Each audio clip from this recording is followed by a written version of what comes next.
Bueno, esto sería, a ver un poco, sí. Bueno, muy bien. Entonces aquí les comparto la pantalla. Aquí les comparto la pantalla. Aquí está, los materiales del viernes de ayer. Aquí está un PPT, aquí está el PowerPoint que les compartí, que vimos ayer. Y hay dos materiales más para poder leer, para poder profundizar.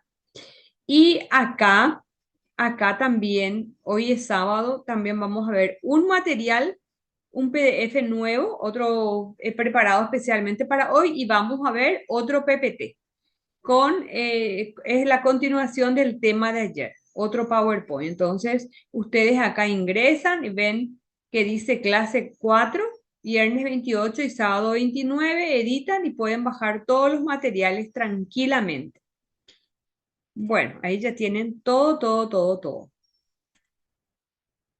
listo. Es una maravilla nuestra plataforma. Ahí subimos y ya se queda todo. Bueno, entonces vamos a ver un poco. Estoy abriendo nuestro Power. Estoy abriendo nuestro Power. Bueno, quería ver primero. Aquí tenemos un Power. Vamos a compartir un poco. Aquí está. Este es nuestro segundo Power. Ayer pasamos uno y este es el segundo. Bueno, aquí estamos. Aquí está. Dice epistemología de la complejidad.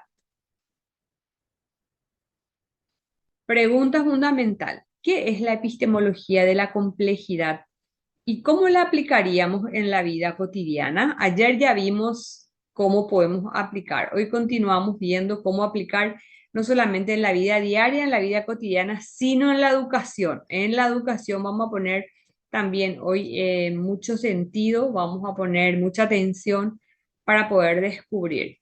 Acá tenemos algunos videos de apoyo. Ayer ya vimos la biografía básica de Edgar Morin y hoy vamos a ver acá otro videíto enseguida.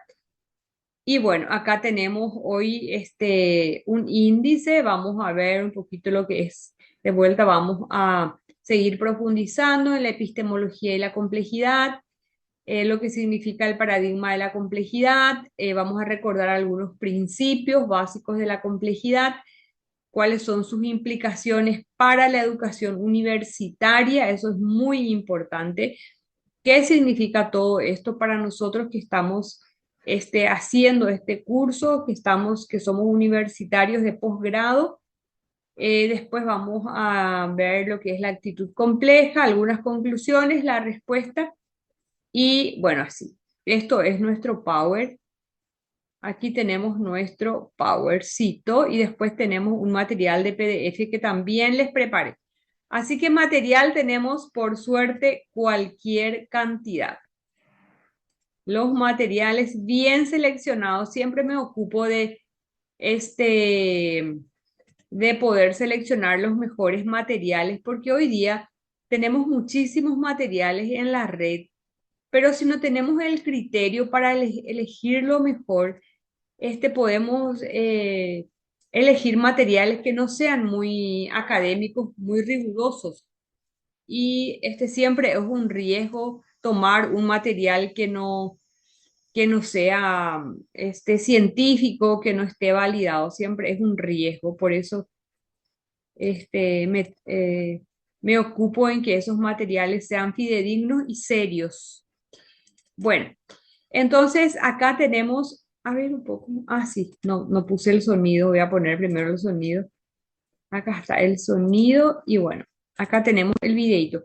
Me gustaría que tengan como siempre algo para apuntar y después vamos a conversar un poco sobre este video, así como punto de partida, como punto motivacional y ya seguimos.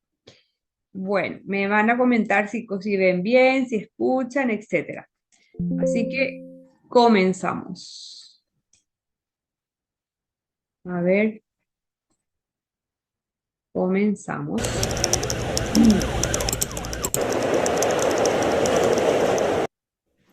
Hola y bienvenidos al Picalibro. Hoy quiero acercarlos a lo que se llama la filosofía de la complejidad, cuyo mayor exponente es el filósofo francés Edgar Morin. ¿De qué va esto? Esto tiene que ver mucho con los paradigmas. Esto es un poco de epistemología, pero también con escuela de vida. Va una mezcla, epistemología, lógica y escuela de vida. Epistemología, lógica y escuela de vida. Es decir, que no es solamente epistemología de lógica, sino que vinculado también a la vida. Atención.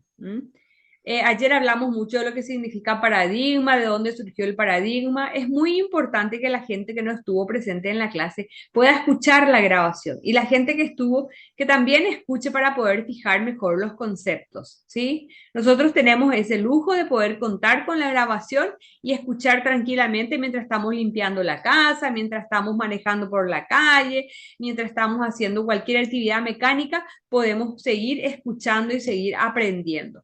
¿Seguimos entonces? Vamos, para explicarlo, que se entienda esto lo más simple posible, hay que partir del inicio de lo que se llama el abuelo o el papá de lo que mal llamamos, por cierto, método científico hoy. Este no es otro que René Descartes. René Descartes, dentro de sus reglas para el razonar mejor, para el pensar mejor, creó una de ellas que decía lo siguiente: dividir cada una de las dificultades que examinare en cuantas partes fuera posible y en cuantas requiriese su mejor solución. Esto es, cuando uno divide una tarea compleja en varios elementos, lo que hace es analizar la misma. ¿Por qué? Agarra cada elemento y lo profundiza en lo mayor que se pueda, y de esa manera se van creando nichos de conocimiento cada vez más especializados.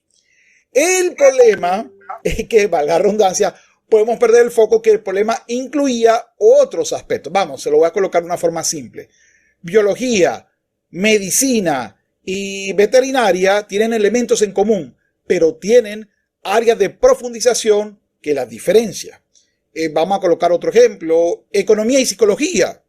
Son dos elementos separados, pero ambos tratan sobre el ser humano, sobre la conducta humana, una reflejada en moneda, en dinero, y la otra pues reflejada en conductas o sentimientos, etc. Y por colocar un ejemplo más actualizado, la psicología y las neurociencias, o aún mejor, lo que se llama las ciencias de la complejidad, que cada vez cogen más aires, cada vez son más comunes y que cada vez se van ampliando a más categorías pues científicas. Pero ¿de qué va esto? Recuérdense, para poder analizar y siguiendo la regla de Descartes, del método cartesiano, debemos de simplificar en bloques funcionales el conocimiento. Vamos, si vamos a hablar de Fernando, o sea, de mi persona, usted puede hablarlo como un youtuber, como un creador de contenido, como un padre, como un ser viviente, como un componente de la economía, como un componente de la sociedad, como un elemento de la moral. Valga usted de cómo lo puede hacer.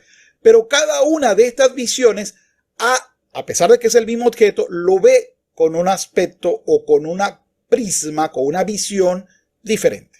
En el mundo del conocimiento especializado, del conocimiento válido, más que el conocimiento científico, el conocimiento válido, tú tienes dos opciones. O, haciendo un símil, hacemos un pozo de profundidad ad infinitum, es decir, se especializa en un área específica, pero eso sí, el espacio es de 5 metros cuadrados. Por eso es que de repente, cuando tú dices, yo estudio medicina, soy doctor, pero soy doctor especializado, por ejemplo, en, no sé, un órgano, el sistema circulatorio, y específicamente en cirugía de corazón. Es decir, hay una especialidad de una especialidad. Por ejemplo, en el derecho, mucha gente dice, eres abogado, debes saber todas las leyes. No, cada uno se va ejerciendo pues una especialidad. Lo mío es lo laboral, lo mío es lo penal, lo mío es lo probatorio, lo mío es lo procesal, lo constitucional, lo electoral, lo tributario, y valga usted. Y aparte de eso, dentro de esa especialidad hay más especializaciones. Vamos a mirar lo tributario. Soy experto en tributario de sucesiones. Soy experto en tributarios corporativos o en X, Z o Y. Así cada vez te vas especializando. Soy abogado especialista en derecho penal, financiero, o X, para no afectar mucho el algoritmo de esta plataforma en la que se va a publicar el video. Lo mismo pasa en filosofía. Los filósofos no lo pueden saber todo, se especializan en una área temporal, por ejemplo, filosofía de la Edad Media, efectivamente de la Edad Media occidental, o se especializan en un área, epistemología, por ejemplo, o en un autor, Heidegger, o Sartre, Camus, por hablar de los existencialistas, por ejemplo.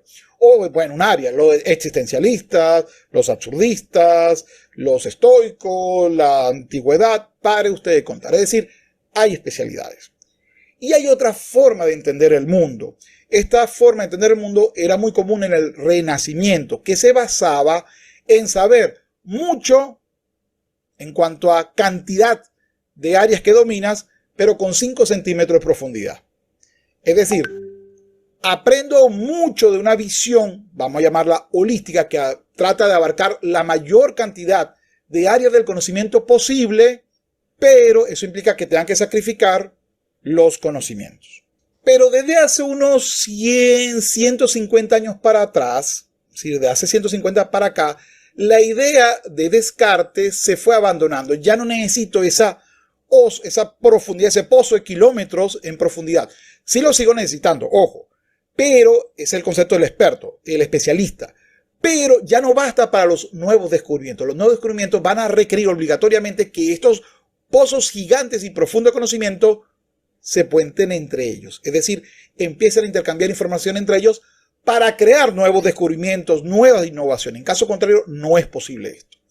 Y esto ya lo colocaron dos de las grandes eminencias científicas del siglo pasado. Y eso está citado en un libro llamado Convergencia, que trata de explicar a través de ejemplos científicos, es decir, a través del desarrollo de la ciencia del siglo pasado, cómo cada vez más se abandona la especialización propiamente dicha y se busca una convergencia de conocimientos. Peter Watson, en su libro Convergencias, el orden subyacente en el corazón de la ciencia, hacía dos citas maravillosas que van muy bien con la teoría de la complejidad. Nos dice Albert Einstein: qué maravillosa sensación la de reconocer la unidad en un conjunto de fenómenos que a la observación directa se muestran como cosas distintas. Y Niels Bohr también decía algo parecido: la historia de la ciencia nos enseña una y otra vez que ampliando nuestro conocimiento podemos llegar a reconocer relaciones entre grupos de fenómenos que hasta entonces parecían inconexos. Este día de Acción de Gracias, compra solo cosas que realmente necesites, como Baby Yodas. Bueno, luego de esta larguísima introducción llega Edgar Morin, quien creó un tratado llamado El Método, que son 6 tomos. Realmente recomiendo, si te gusta la epistemología, si te gusta qué es esto de cómo manejamos el conocimiento de los humanos, o cómo se cambia de un paradigma de la simplicidad por encima de cualquier cosa a algo llamado la complejidad por encima de cualquier cosa. Vamos, para que esto se entienda, les voy a recomendar un libro de Edgar Morin que es pues el resumen de su tratado magnífico de 6 tomos. El de Edgar Morin, en muy opinión personal, me gusta el tomo 1, el 2 y el 6. El resto, para mí, pues sobra. Pero vuelvo y repito, lo estoy diciendo desde el pozo en el que yo estoy. No puedo, si usted está en otro pozo, tal vez le guste mucho más el tomo 3, el 4 o el 5. Depende del prisma del conocimiento desde donde estamos mirando lo que estamos recibiendo. Pero bueno, vamos rápidamente. Les recomiendo mucho el libro Introducción al Pensamiento Complejo, que es el que voy a utilizar para enseñarles un poco sobre Edgar Morin y su teoría de la complejidad. Lo primero, todo lo que ya dije en la introducción, lo resume él en estas frases. Así es que el paradigma de simplicidad es un paradigma que pone orden en el universo y persigue al desorden. El orden se reduce a una ley, a un principio. La simplicidad ve a lo uno y ve a lo múltiple, pero no puede ver que lo uno puede al mismo tiempo ser múltiple. El principio de simplicidad o bien separa lo que está ligado, disyunción, o bien unifica lo que es diverso, reducción. Tomemos como ejemplo al hombre. El hombre es un ser evidentemente biológico, es al mismo tiempo un ser evidentemente cultural, metabiológico, y que vive en un universo del lenguaje, de ideas y de conciencia. Pero a esas dos realidades, la realidad biológica y la realidad cultural, el paradigma de simplificación nos obliga ya sea a desunirlas, ya sea a reducir la más compleja a la menos compleja. Vamos entonces a estudiar al hombre biológico en el departamento de biología como un ser anatómico, fisiológico, etc. Y vamos a estudiar al hombre cultural en los departamentos de ciencias humanas y sociales. Vamos a estudiar el cerebro como órgano biológico y vamos a estudiar el espíritu como función o realidad psicológica. Olvidamos que uno no existe sin el otro, más aún que uno es al mismo tiempo el otro, si bien son tratados con términos y conceptos diferentes. Para él entonces, la necesidad de control humano y de coherencia en los conocimientos implica la necesidad de la simplicidad. Pero el mundo no es simple. Yo muchas veces digo que los estudios que se hacen son estudios de laboratorio, porque una vez que los llevas al mundo real, verás que hay multiplicidad de factores que intervienen, e incluso hay factores que no conocemos todavía y que posiblemente pasarán siglos antes de que los aceptamos o los conozcamos. Entonces hay una serie de... Vamos, ¿eso quiere decir que es imposible el conocimiento? No. Lo que quiere decir es que hay que entender que el conocimiento absoluto, el conocimiento de la comprensión del todo, es un delirio humano. No es posible hacerlo. El hombre tiene dos tipos de delirio. Uno es evidentemente bien visible. Es el de la incoherencia absoluta, las onomatopeyas, las palabras pronunciadas al azar. El otro es mucho menos visible. Es el delirio de la coherencia absoluta.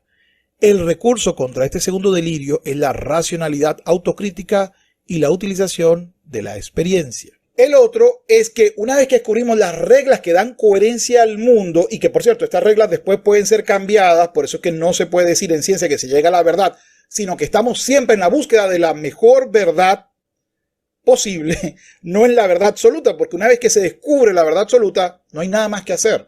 O te acoges a la verdad, o pues eres un negacionista, la verdad. Negacionista utilizando el término de forma muy irónica, como lo usa a veces mucha gente pues, que no conoce realmente de epistemología. Eso quiere decir entonces que la ordenación que nosotros estamos haciendo es artificial, pues es humana. El orden del mundo lo hacemos desde nuestras limitaciones humanas. Ese es el elemento principal. Pero eso implica que debemos tener una visión un poco mayor y entender que hay elementos que no se controlan. El azar, por ejemplo, no se controla. Y por ende, muchas veces los sistemas ordenados requieren de cuotas de azar, de imprecisión, de imposibilidad para que funcionen.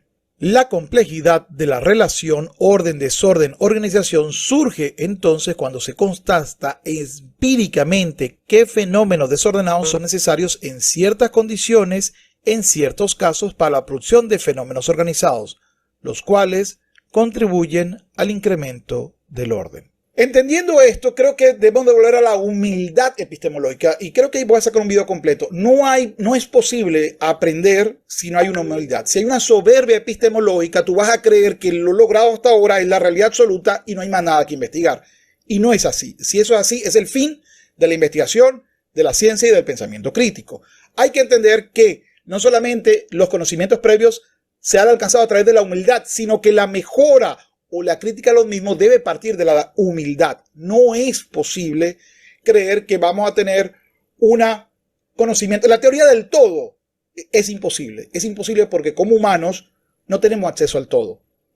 Eso es lo que quiere decir. Edgar Morin me lo escribe muy bien en esta cita que estoy tomando. La conciencia de la multidimensionalidad nos lleva a la idea de que toda visión unidimensional, toda visión especializada, parcial, es pobre. Es necesario que sea religada a otras dimensiones. De allí la creencia de que podemos identificar la complejidad con la completud. En un sentido, yo diría que la aspiración a la complejidad lleva en sí misma la aspiración a la completud, porque sabemos que todo es solidario y multidimensional. Pero, en otro sentido, la conciencia de la complejidad nos hace comprender que no podremos escapar jamás a la incertidumbre y que jamás podremos tener un saber total, porque la totalidad es la no verdad.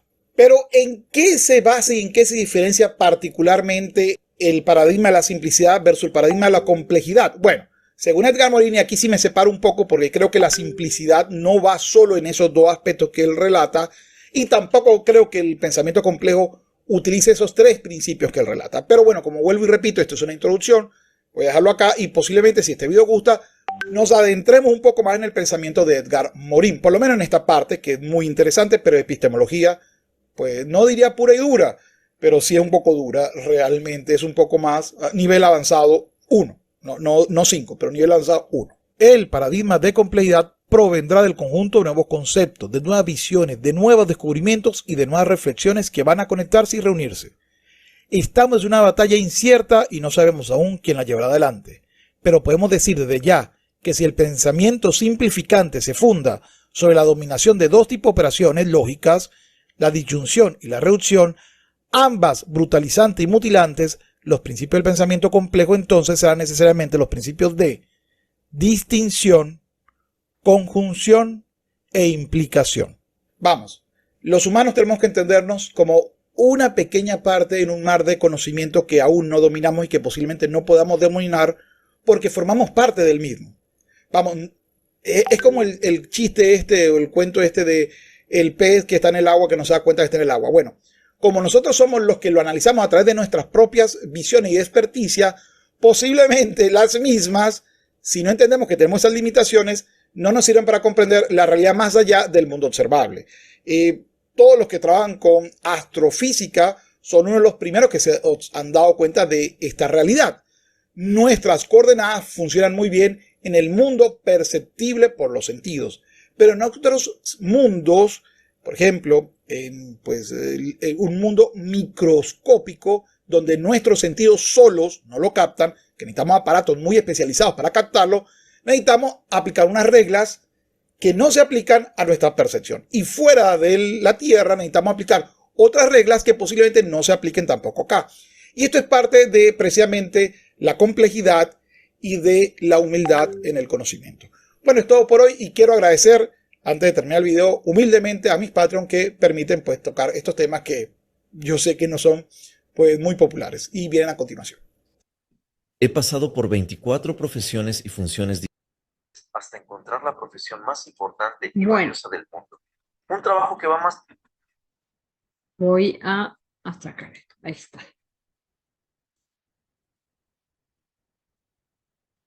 Bueno, a ver.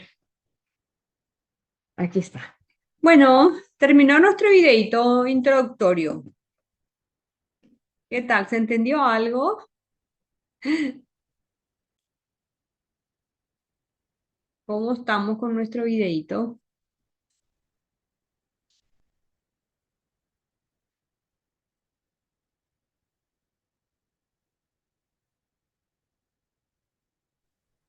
Y lo que yo entendí, profe, es que casi es lo mismo del video de ayer. En realidad, él dio una introducción y habló un poco de varios actores y salió otra vez Amorim, que es el caracú más o menos de este tema, que es la complejidad, ¿verdad? Y resumió ahí que Morín escribió, ¿verdad?, todo sobre este tema de la complejidad y resulta que no existe en realidad el conocimiento total, ¿verdad? Que hay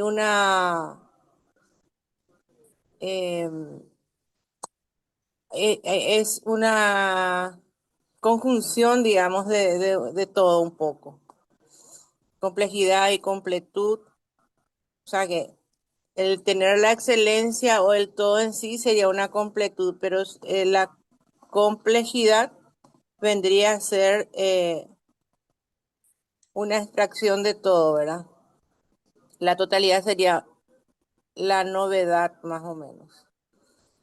Y, en fin, eso más o menos yo capté de que es casi lo mismo de lo que vimos ayer, ¿verdad? Mm. Sí, muchísimas gracias, Fátima. En las ideas esenciales, sí. En las ideas esenciales. Sin embargo, en el inicio no, porque en el inicio no se hizo una contextualización y él hizo una contextualización muy importante para situarnos, porque a veces decimos, pero ¿y de dónde salió la epistemología y qué es lo que es esto? Y no sabemos cómo situar. Entonces, eso se hizo acá y esa es una gran diferencia. Él habló en el principio de filosofía, epistemología y la escuela de vida, ¿verdad? Y luego explicó que hay materias que tienen similitud, que tienen una conexión, algo en común, ¿verdad? Por el cual se puede interconectar, ¿verdad? Y llegar a simplificar en bloques para poder analizar el contexto en sí de la complejidad, ¿verdad? Y sí, excelente. Sí, sí, veo que atendiste perfectamente. Sí, sí, una excelente síntesis, Fátima. Muchísimas gracias. Acá veo que Alba, eh, bueno, dice, volví, profe, mi internet está pésimo. Bueno, paciencia le voy a poner. Bueno, muy bien. Muchísimas gracias, Fátima. Se ve que vos estás muy atenta a las clases y estás anotando, tomando apunte y encima compartís generosamente lo que vas entendiendo. Eso es muy valioso porque no solamente muestra tu interés, sino también tu actitud para compartir, para darlo a conocer, para generar conocimiento y todo eso.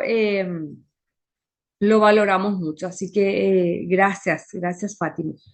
Bueno, si no hay otra, otra participación, entonces vamos a continuar.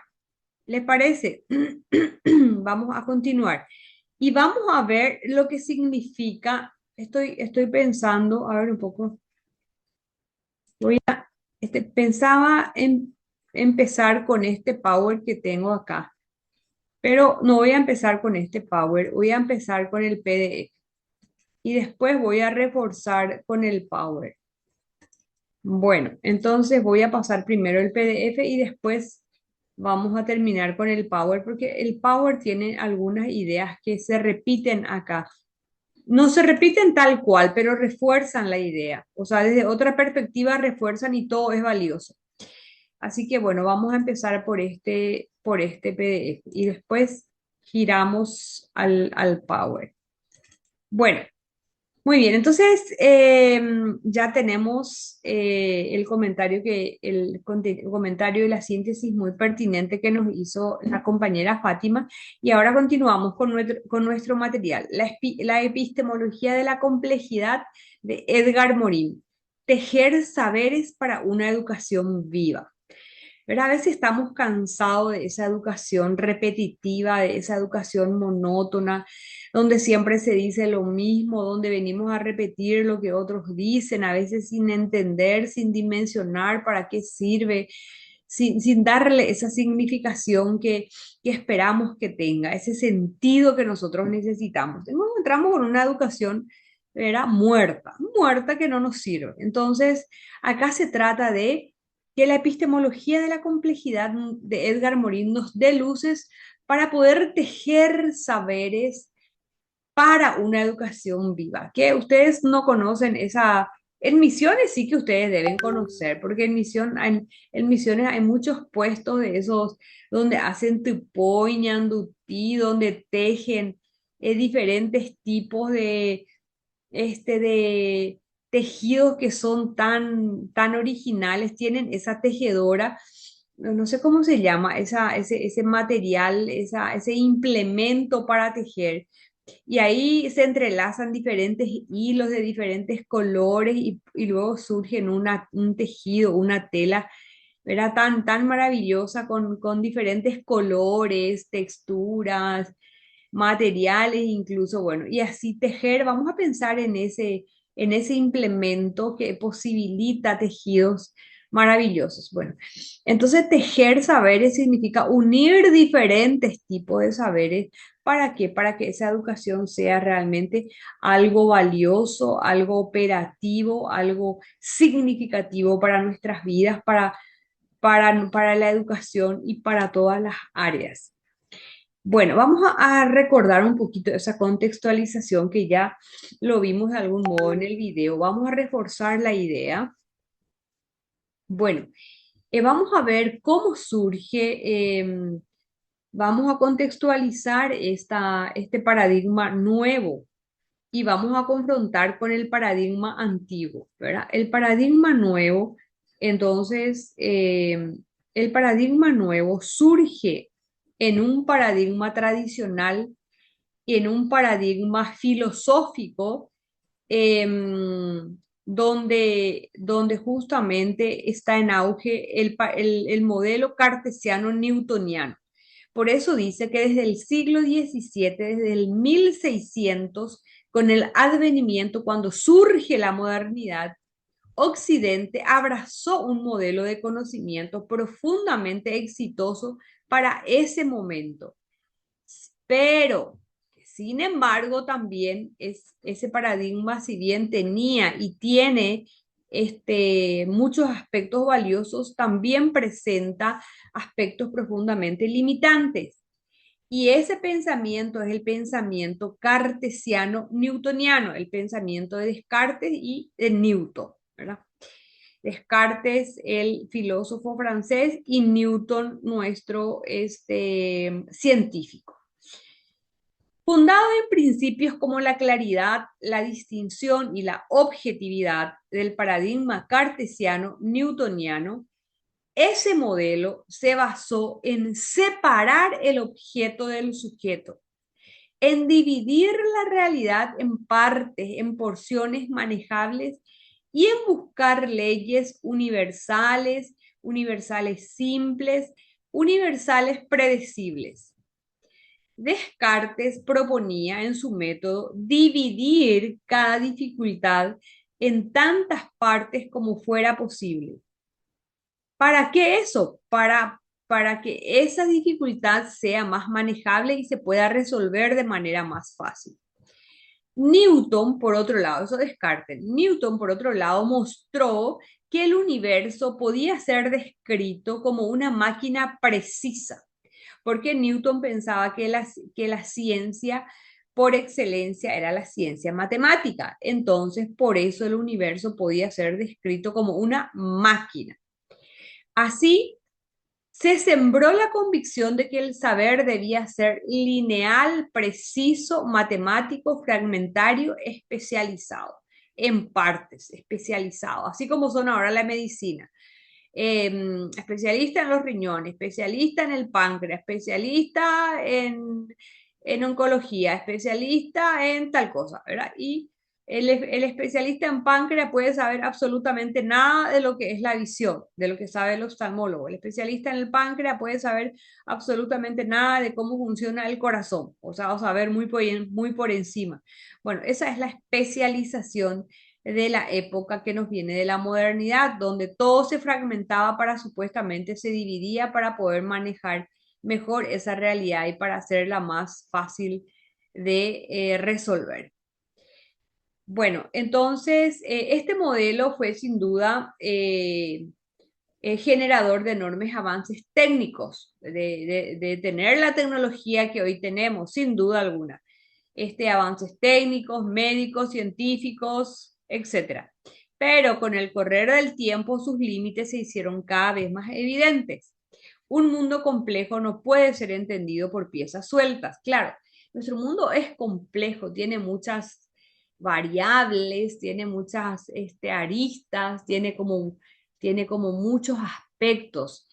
Y todos esos aspectos es como un, como un sistema compuesto de partes, una estructura con sus núcleos, con sus elementos, y esa estructura no se puede ver así de un vistazo sin considerar todas esas partes.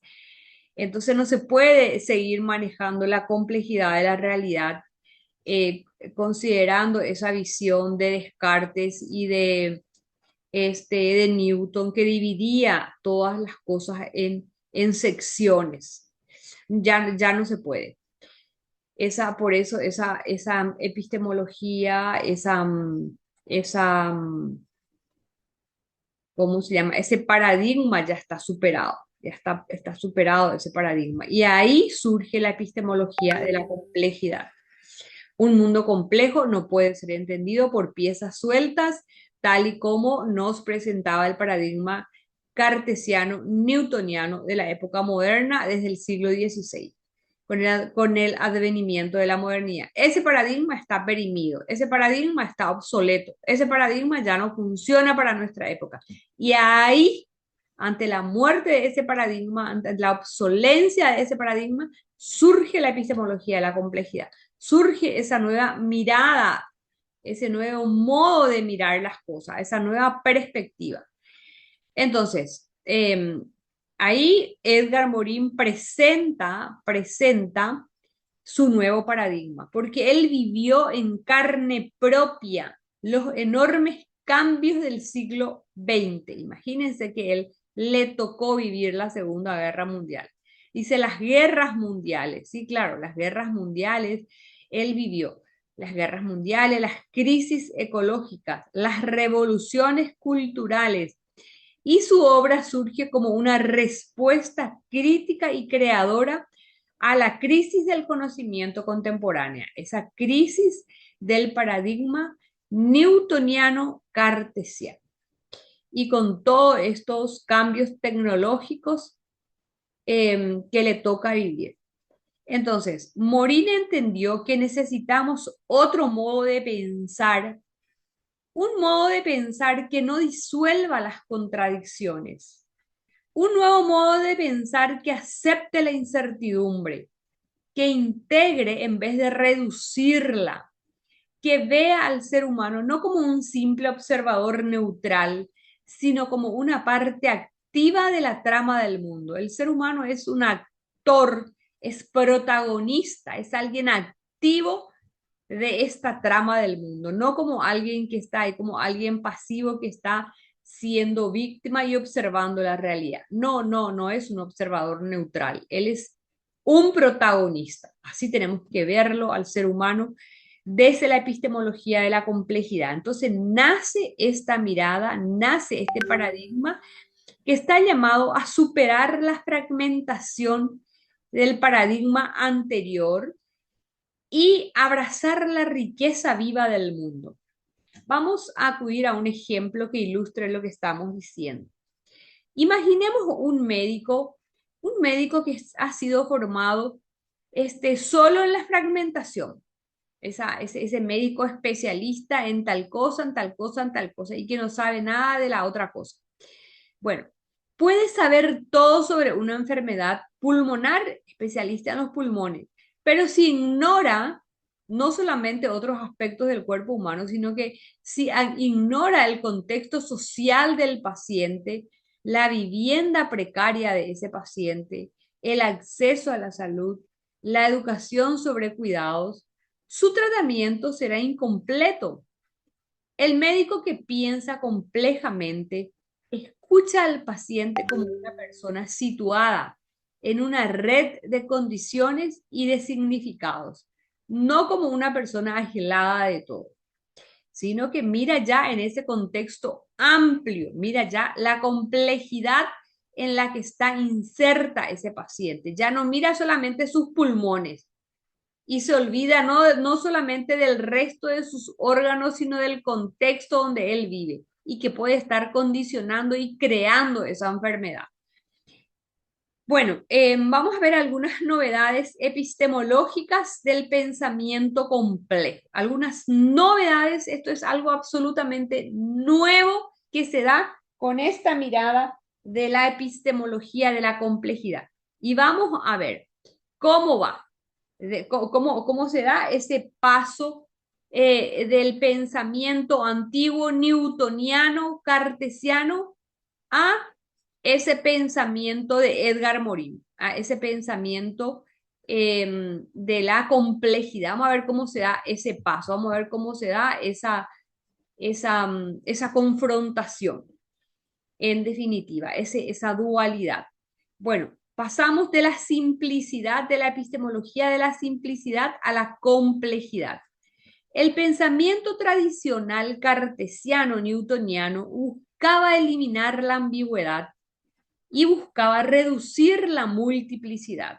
Sin embargo, Edgar Morin enseña que la complejidad es constitutiva, forma parte esencial del mundo. La complejidad no es desorden, la complejidad es entrelazamiento, ¿verdad? Tejer, eso es tejido. El tejido, pues los hilos ahí se entrelazan, se tejen, ¿verdad? Entonces, es ese entrelazamiento, entrelanzamiento, entrelío, tejido, que viene del latín que significa complexus. Eso es el complexus, que se entrelazan.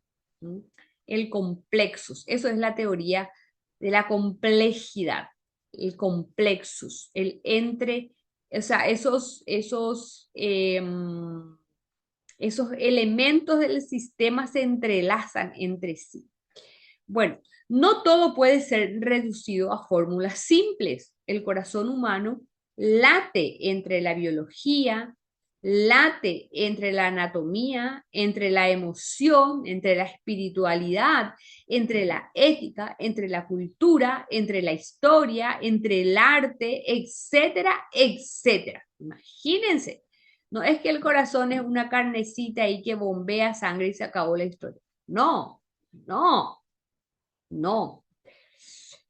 Bueno, sin embargo, el paradigma antiguo lo ve así nomás, ¿verdad? Como una carnecita que está ahí realizando unos movimientos. No, no todo puede ser reducido a fórmulas simples. Entonces, esa es la primera novedad epistemológica del pensamiento complejo, que se pasa de la simplicidad a la complejidad. La segunda novedad, se pasa de la certeza a la incertidumbre. El paradigma de Descartes quería verdades absolutas. Pienso, luego existo. Ah, bueno, si pienso, es evidente que existo. Eso es una certeza, una evidencia innegociable. No, no, no. Ahora todo por tierra. Esa certeza no es lo más importante. Ahora tenemos que aprender a convivir y a nadar desde la incertidumbre. Es más, no podemos educar para la certeza, educamos para la incertidumbre. Lo que hoy es, mañana ya no es. No podemos educarles a nuestros alumnos, a nuestros estudiantes, a nuestros educandos desde la certeza, porque o desde el pasado, porque si les educamos incluso para el presente, ya no les sirve para lo que viene después. Así que tenemos que educarle para la incertidumbre, con la absoluta seguridad de que lo que hoy es, mañana ya no les sirve. Entonces hay que cambiar de chip. Esto es incierto. Hay que fomentar la creatividad y fomentar la posibilidad del cambio. Entonces, forjar ese espíritu, despertar esa destreza para los cambios en los que vivimos y en los que constantemente se vienen. La ciencia tradicional prometía verdades sólidas.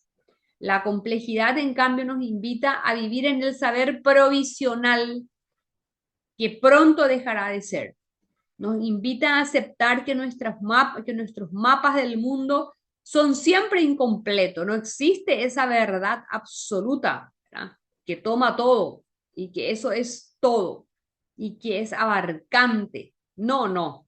Nuestros mundos siempre son incompletos, son fragmentarios, son provisionales. Y esa apertura a la incertidumbre no es debilidad, es sabiduría humilde. Es realismo, darse cuenta que no lo controlamos todo, que no lo sabemos todo y que tampoco ese saber es inmortal o tampoco podemos pensar que ese saber es sólido y que nunca va a cambiar. No, es provisional. Esa es la humildad epistemológica, la humildad cognitiva. Entonces, segunda novedad interesante, de la certeza a la incertidumbre.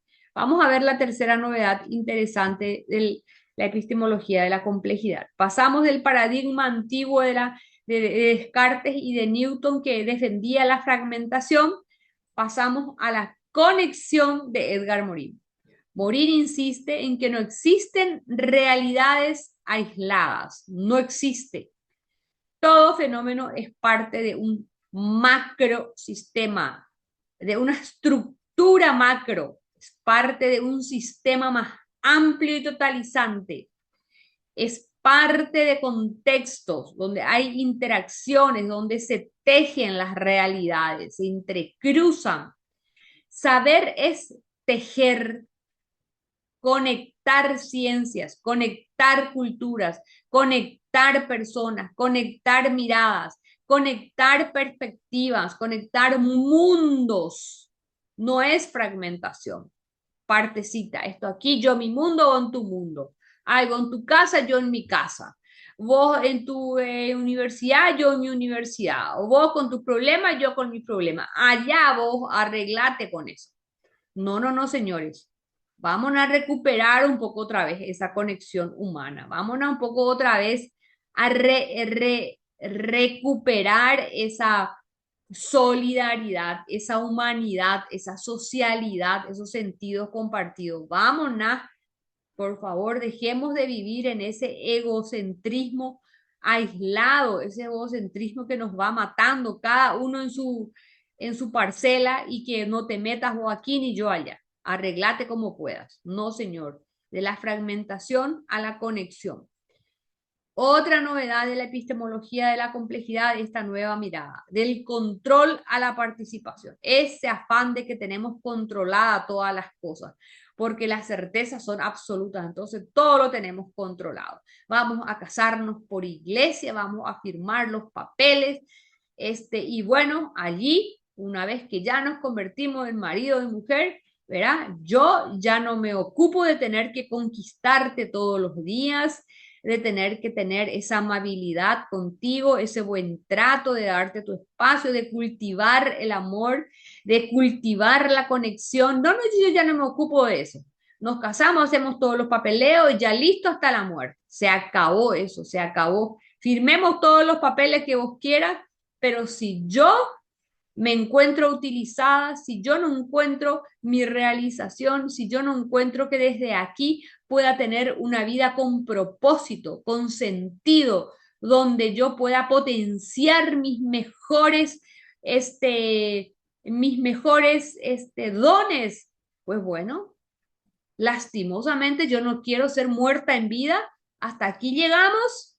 Estos vínculos formales lo ponemos a un costado y vamos a darnos prioridad como persona. Y si surge una nueva relación que vivifique mis propósitos y nuestros propósitos compartidos y nos consideremos como personas, allá puede surgir nueva posibilidad. Si no, adelante con esa significación nueva que vamos creando desde una mirada humanizante. Así se plantea hoy las cosas. Ese control de que yo ya te tengo o ese control de que las cosas están, se acabó. Ese control de que tenemos un trabajo seguro, las empresas hoy son así, ¿verdad? Te explotan, te sacan el jugo por un tiempo y después, cuando tenés 7, 8 años de antigüedad, rapidísimo, ¿verdad? Inventan lo que sea, te asfixian psicológicamente para que no tengas esa seguridad laboral y terminas retirándote. Así funcionan, entre comillas, las empresas hoy día, que se dicen muy éticas, muy éticas. Así que esa seguridad laboral que tanto anhelás, ese control económico profesional, eso ya no existe, ya no existe. Por eso mucha gente quiere estar en puestos públicos, porque eso le da un cierto control, una cierta seguridad, una cierta platita cada mes. Sin embargo, ahora con la tecnología, la gente ya no quiere jefes, ya no quiere esa explotación, esa inhumanidad que se va. Entonces, la gente encuentra y surgen nuevas formas de trabajar online, donde la gente se siente remunerada 10 veces más, sin esa inseguridad y sin tener que estar flotando en el aire y muchas veces, como les dije, bajo esa explotación inhumana. Entonces, ese control ya no hay, ¿verdad? Ese control ya no hay, sino que hoy se pasa del control a la participación. Ya no se trata de controlar un objeto desde afuera. El ser humano forma parte de los procesos que estudia. El conocimiento es coparticipación viva. Una coparticipación viva en el devenir del mundo, en el devenir del universo.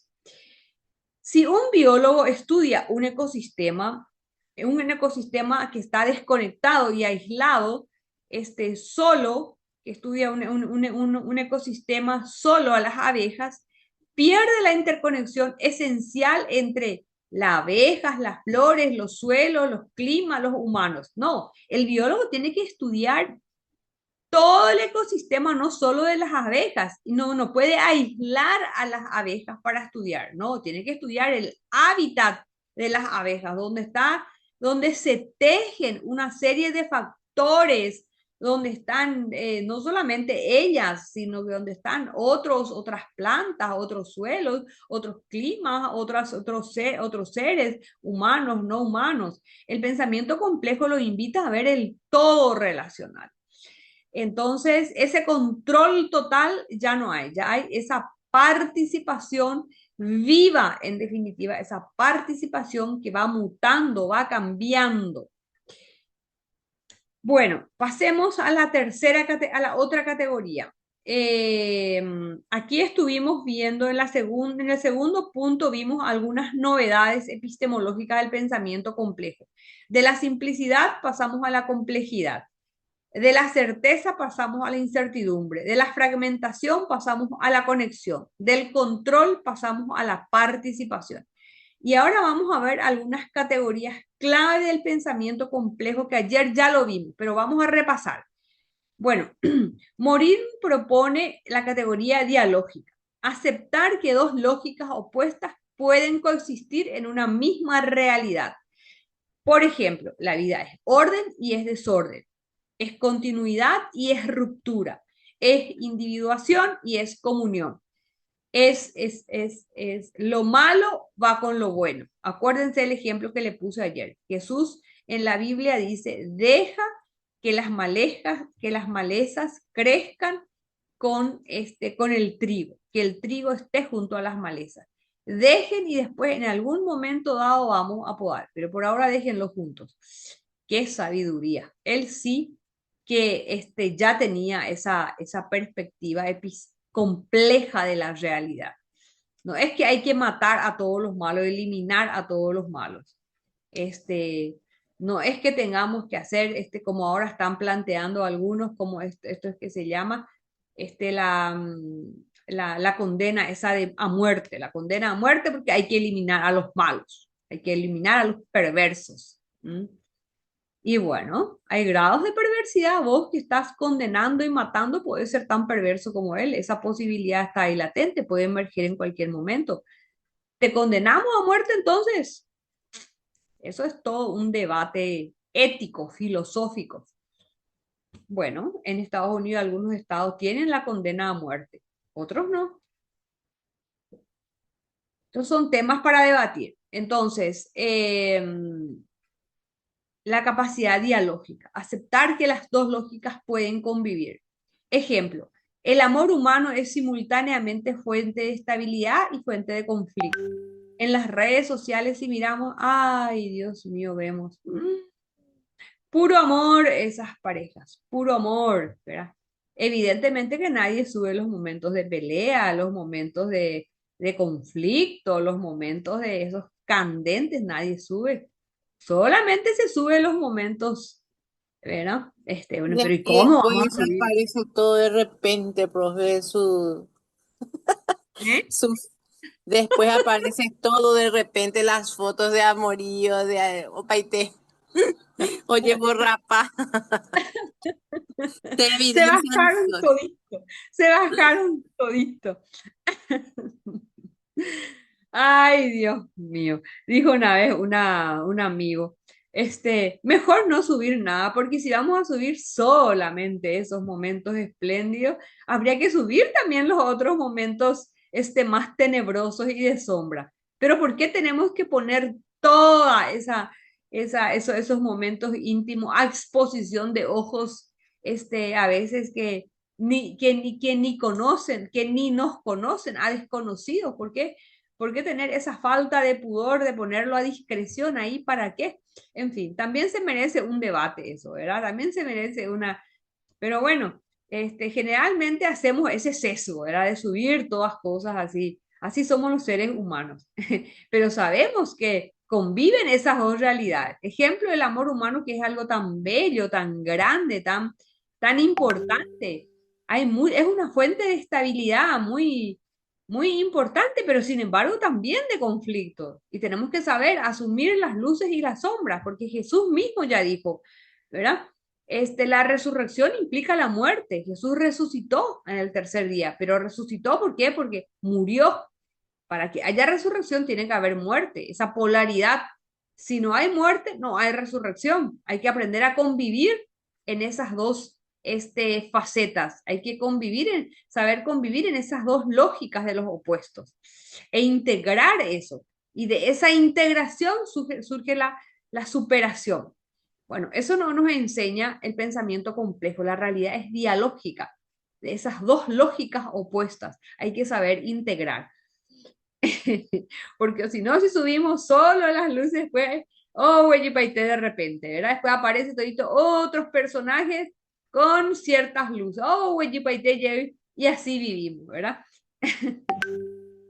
Bueno, entonces, este es el primer principio, una primera categoría dialógica. La otra categoría, la categoría de hologramaticidad, viene de lo hologramático.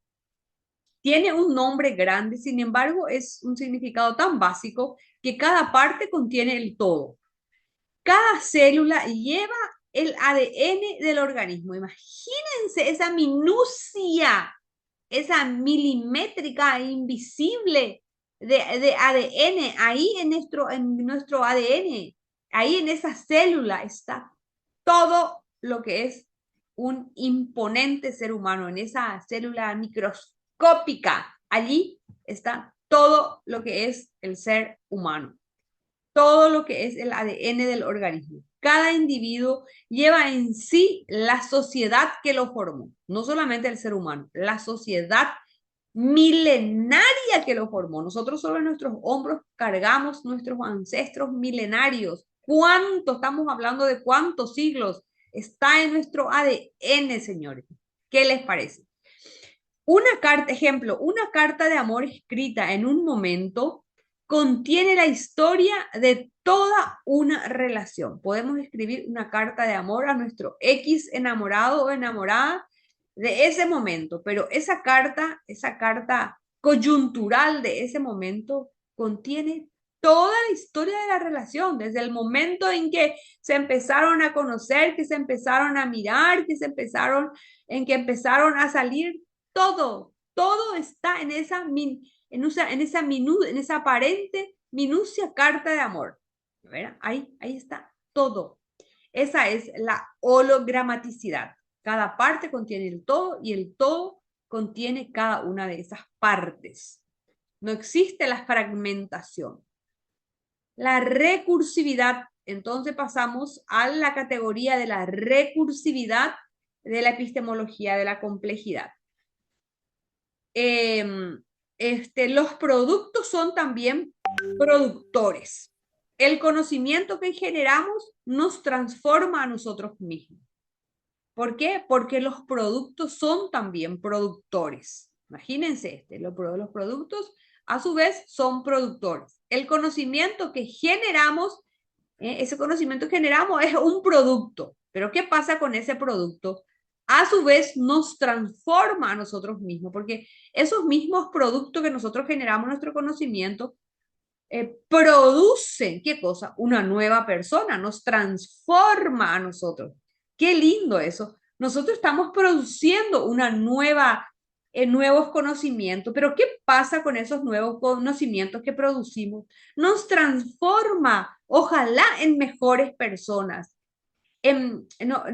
Transforma nuestra calidad humana, ¿verdad? Una cosa es ser una persona ignorante y otra cosa es ser una persona pulida, una persona instruida, una persona culta, una persona con conocimiento, es una persona mucho más refinada, es una persona mucho más situada, tiene una cosmovisión mucho más amplia, es capaz de manejar la complejidad de las cosas, no tiene una mirada tan penerí, simplista, que cree que lo blanco que ve es blanco. No, no.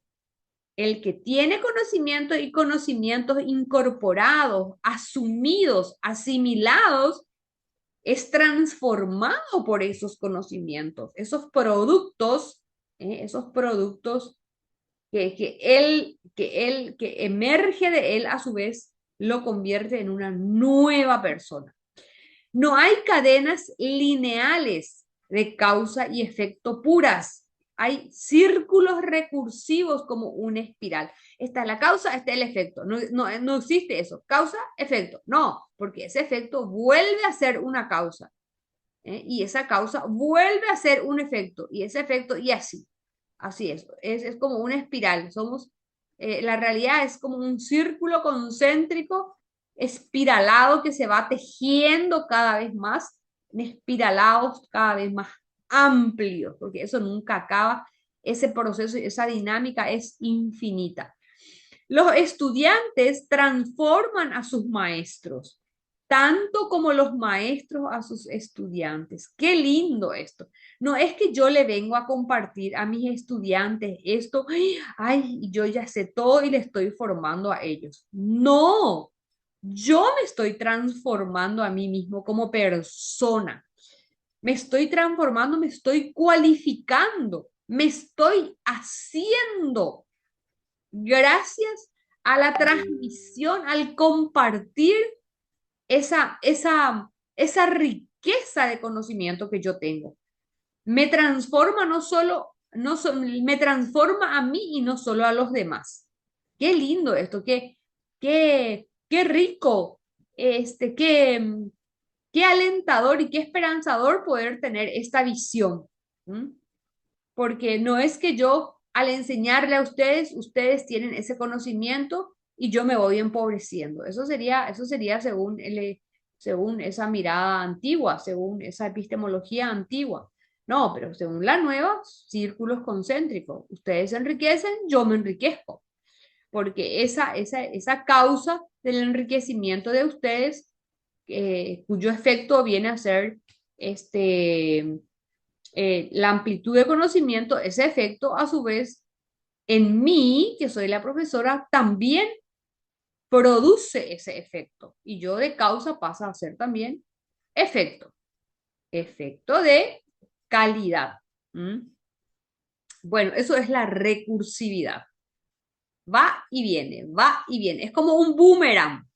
No es que va nomás, vuelve otra vez. Ese es el boomerang, la recursividad. Bueno, vamos a ver, vamos a ir repasando qué vimos hasta ahora. Vimos hasta ahora cómo surge el el paradigma complejo de la complejidad. Vimos el contexto en el que surge en el siglo XVI, en el paradigma de la modernidad en Occidente, en ese paradigma cartesiano, newtoniano, donde lo que emerge y lo que se maneja es la claridad, la distinción, la objetividad. Se contrapone el paradigma de la complejidad, justamente dando una respuesta crítica y creadora a la crisis contemporánea, a la crisis de la modernidad, a la crisis contemporánea, y crea otro modo de pensar, que es un modo de pensar que justamente se opone a todo lo anterior, que considera a la persona como persona situada y donde lo importante es la complejidad, la incertidumbre, la conexión, la participación. Pasamos a ver las categorías del pensamiento complejo, esa categoría dialógica, hologramática, recursiva y recursiva. Y vamos a ver todo esto, cómo podemos aplicarlo en la vida. Ya vimos ayer, pero hoy vamos a volver a ver. Esa aplicación a la vida es una aplicación ética. O sea, imagínense, no es solamente una aplicación pragmática, no, tiene una connotación ética. ¿Qué es la ética? La ética es una disciplina filosófica que trata del comportamiento humano, que apunta al bien. Quiere decir entonces que esta mirada de la complejidad tiene que ayudarnos a tener un comportamiento, un modo de estar que apunte al bien. vamos a ver concretamente qué significa vivir complejamente. Vivir complejamente, aplicar la epistemología de la complejidad es ser más éticos. Ser éticos desde el punto de vista complejo. Es decir, significa aceptar que no podemos controlar todo, que tenemos que convivir con contradicciones y tensiones, que tenemos que ser conscientes de que cada acción tiene consecuencias imprevisibles. Ah, no, pero yo no me quiero ir a la clase, estoy caigüe hoy. Ah, bueno, perfecto. Elegiste no irte a la clase, atenete a las consecuencias. Atenete a las consecuencias de no haber participado. Y así, tenemos que saber que cada acción que realizamos tiene las consecuencias y tenemos que ser conscientes y asumir esas consecuencias, previsibles e imprevisibles. Y tenemos que aceptar con paz que en la vida va a haber contradicciones, que el amor, por más nutritivo que sea, también a veces me da mucha lata y me crea muchos problemas. Hay que aceptar.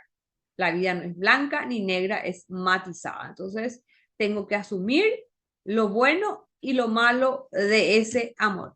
Ay, no, pero es tan lindo tener el cartón de especialista que me habilita un montón de posibilidades.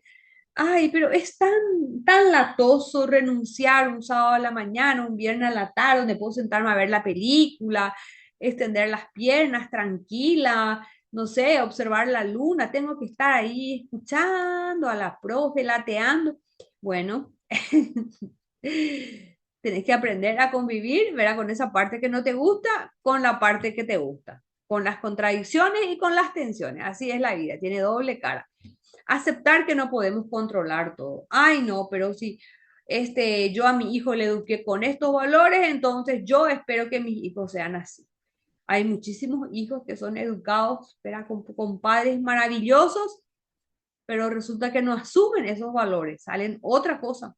Los padres hicieron todo lo que pudieron, incluso lo que no pudieron, y les salen tales hijos, porque la vida no es matemática, el ser humano no es matemático, no podemos controlar todo, solo podemos controlar lo que esté en nuestra zona de influencia, y tenemos que aceptar eso con paz, y eso es vivir la ética de la complejidad. No somos super mujeres, no somos super hombres, super varones. Somos seres humanos que viven desde la incertidumbre, que viven desde las contradicciones, desde las tensiones, desde lo imprevisible. Entonces, seamos humildes y contemos con esas realidades y hagamos lo que está en nuestras manos, lo que esté en nuestras manos desde nuestras posibilidades. Bueno, entonces, aplicar la epistemología de la complejidad significa practicar la ética de la complejidad. Implica también una ética renovada, actuar con cuidado, actuar con responsabilidad, actuar con apertura hacia el otro. Pongamos un ejemplo ilustrativo. Una persona frente a un conflicto familiar no busca solo tener razón, sino comprender los hilos afectivos, los hilos históricos y los hilos emocionales que lo sostienen. Actuar complejamente es actuar con conciencia de red. Claro, ese ejemplo es ante un conflicto familiar. Pero también podemos pensar ante un conflicto educativo, ante un conflicto con un alumno, ante un conflicto con un colega, ante un conflicto con un amigo, ante un conflicto con un cónyuge. O sea, ese conflicto se puede dar en cualquier ámbito, en cualquier interrelación personal, laboral, social. Y entonces tenemos que comprender no solo mirar ese hecho concreto con esa sola y única mirada, no, tenemos que ampliar nuestra mirada y tratar de mirarlo desde el corazón con afectividad, aunque nos esté matando por dentro, mirar con ojos empáticos, afectivos, mirar un poco no solamente ese momento, sí, sino que esos momentos previos, cómo se dieron, si hubo antecedentes, si cómo se dio ese antecedente. Es decir, ¿qué pasó después? Eso es considerar lo histórico. Lo emocional también, lo emocional que lo sostiene. Si yo estoy tan afectada por ese conflicto, darme cuenta que mi emoción está alterada, tomar conciencia de la alteración de mi emoción y tratar de manejar esa emoción. Entonces, de eso se trata. ¿M? De eso se trata entonces, vivir complejamente y aplicarlo a la vida, aplicarlo a la ética de la complejidad. De eso se trata. Eh, Mirar desde redes diferentes y tener conciencia de amplitud. No, no solamente en ese puntito que estamos viendo, sino que no solamente ver la punta o el iceberg de la realidad, mirar la montaña que está debajo, que lo que sostiene, y no matarnos y engañarnos en esa puntita que vemos. No, no, no, no, no, no, no. Ver toda esa montaña que está sosteniendo esa puntita. La montaña es lo que tenemos que ver y no quedarnos enganchados en esa cosita minuciosa que logramos visualizar, ¿verdad? La epistemología de la complejidad es la invitación a mirar más allá de las cosas, sobre todo aquello que no se ve. Bueno, ¿y cómo aplicamos esto a la educación? ¿De cómo se llama? Todo bien, esto en la vida, pero ¿y la educación? ¿Y qué pasa con la educación? Entonces, en la educación, enseñar desde, ¿qué significa? Nosotros queremos enseñar, queremos ser docentes que enseñen desde la epistemología de la complejidad, no desde esa epistemología de la época moderna, esa epistemología de la simplicidad. No, eso ya está superado. Nosotros queremos romper esa epistemología y queremos romper sobre todo la fragmentación disciplinaria. La universidad tradicional, ¿qué hace? Separa las ciencias, separa las humanidades, separa las artes. Las artes están aquí, las humanidades están acá, las ciencias duras están acá. Va ahí con la dura, va ahí con la blanda. ¿Por qué se llama duras y blandas? ¿Qué es lo duro? ¿Por qué lo duro tiene que ser mejor que lo blando? ¿Quién decidió que lo duro es mejor que lo blando? ¿Quién te dijo eso? En fin, esa universidad tradicional tiene esos lenguajes que son, este, son lenguajes machistas a veces, son lenguajes sexistas. ¿De dónde apareció ese lenguaje? De que lo blando, lo duro, las ciencias de menor categoría, la ciencia de mayor categoría, todas esas responden a esa epistemología arcaica que estamos queriendo superar.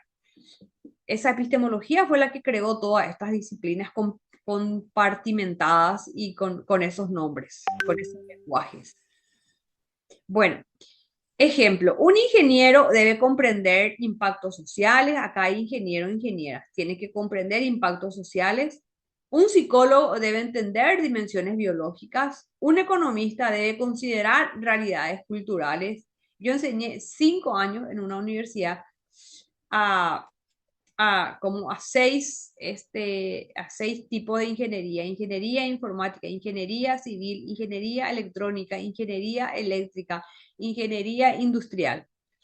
Y me di cuenta que son impresionantes los ingenieros, tienen una estructura mental muy potente, muy poderosa, pero de repente muy inflexible, muy poco abierta. Entonces ellos están focalizados en un punto y en ese punto se quedan y no hay forma de sacarles de ese punto. Entonces por eso está bien que este ejemplo se ponga de cara a la ingeniería. Tiene que mirar la amplitud, la mayor amplitud posible de la realidad. Y el psicólogo, ¿verdad? Que a veces se queda en sus pastillitas nomás o se queda solamente en la mente, si no mira la anatomía, la fisiología, se queda muy corto también ese psicólogo. Y ese economista, ¿verdad? Que se queda solo en ese aspecto financiero y no ve las realidades sociales, culturales, humanas, también se va a quedar corto. Hay que romper esa fragmentación disciplinaria, integrar las disciplinas, mirar desde otros lentes, ampliar eso donde yo estoy posicionada. Bueno, aplicar a la educación significa enseñar a pensar, no solo a memorizar. La educación compleja forma pensadores críticos, no solo repetidores de datos como loros. Por ejemplo, evaluar no solo qué sabe un estudiante, sino cómo articula esos saberes, cómo va atando cabos, cómo va generando, cómo va ensamblando esos saberes, cómo va articulando esos saberes, cómo enfrenta lo inesperado, cómo aplica eso a la realidad. Ay, pero yo estuve tan bien, hoy de repente al salir de acá, paz, me cuentan que se murió tal fulano, tal. Ya, pero bueno, la vida es así. Todos sabemos que el momento que nacemos, lo único seguro que tenemos es la muerte. Ay, no, pero yo pensé que iba a vivir por lo menos hasta los 60 años. Ah, bueno, eso pensamos, pero tenemos que estar, toda la hora hay que pensar en la muerte, no necesariamente, pero puede aparecer. Bueno, enseñar a pensar, no solo a memorizar, evaluar no solo qué sabe un estudiante, sino cómo articula sus saberes, cómo enfrentar lo inesperado. Formar para la incertidumbre. Todo esto le tienen que decir a su profesor cuando hablen de la epistemología, de la complejidad o de la perspectiva de lo complejo. Todos estos principios y todas estas aplicaciones pueden hacer ahí perfectamente. Formar para la incertidumbre. Hoy día tenemos que, ustedes que son padres, tienen que formarles a su hijo para la incertidumbre. Vos no sabés si tu hijo, conozco a unos padres que casi murieron, se quedaron destrozados porque resulta que su hijo, claro, nació macho, ¿verdad? Nació con sus miembros genitales macho y él esperaba que se convierta en un ser masculino, que la construcción social hiciera prodigios y que se, se, se, se formara, se mostrara como un hombre, como alguien masculino, pero resulta que ese hombre, ese macho que nació con esa genitalidad masculina, eligió convertirse en mujer. Y los padres, o por lo menos tener relaciones sexuales que tengan que ver con ese sexo o con esa sexualidad. Y los padres se quedaron destrozados, ¿verdad? Sin poder entender cómo es que dándole una educación tan integradora, este, tan amplia, resulta así, nada. Formamos para la incertidumbre, no sabemos cómo va a resultar ese hijo ni ese educando, no sabemos. No sabemos, ni no sabemos la realidad, cómo se le va a presentar a esas personas. La realidad es la que cambia, la realidad social, la realidad económica, la realidad política, la realidad cultural, la realidad tecnológica. Cambia impresionante y cada vez con un ritmo más acelerado. Cambia. No podemos preparar a nuestros jóvenes, a nuestros niños para un mundo fijo. No existe ese el mundo fijo. Debemos prepararlos para navegar el cambio, para navegar la incertidumbre, para navegar la ambigüedad, la sorpresa, lo inesperado. Para eso tenemos que prepararle a nuestra gente, a nuestros jóvenes, a nuestros niños, a nuestros adultos. Bueno, y hay desafíos teóricos y hay desafíos prácticos, pero a la pinta y yetu, ura eco epistemología de la complejidad, no, ha nacido tan, como decía el finado profesor Secundino Nuño, no, es moco de pavo por lo visto, esto decía él.